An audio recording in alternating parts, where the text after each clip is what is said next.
אז שלום לכולם, כמו שאמרתי, שמלות בסיס חדשות הגיעו לאתר שלנו, אז בואו אני אעשה לכם היכרות קצרה עם הדגמים שהגיעו. דבר ראשון, יש לנו כאן שמלת קומביניזון קלאסית עם תוספת תחרה בחלק התחתון, שבעצם עוזר לך להעריך את השמלה שלך או את החצאית או כל דבר שאת לובשת, ובעצם להעריך אותה בצורה קצת יותר יפה וקצת יותר מודנת. יש לנו פה תחרה מאוד יפה, מבריקה, אלסטית.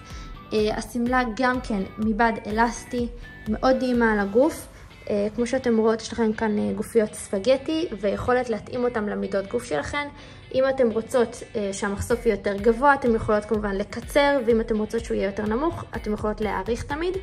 באמת שמלה קלאסית ומהממת, היא מגיעה בשני צבעים, גם בלבן וגם בשחור. הדגם הבא הוא בעצם השמלה השחורה, שגם היא מגיעה עם תחרה קצת שונה מהשמלה הלבנה.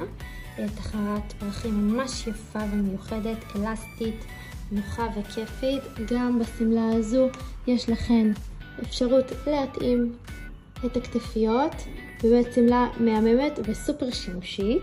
מה שאני אראה לכם זה שמלת קומביניזון בצבע גוף, שבעצם היא מושלמת, באמת זה פריט כל כך שימושי בארון, אני פשוט מתה עליה, באמת שמה אותה מתחת לכל שמלה שאני רוצה.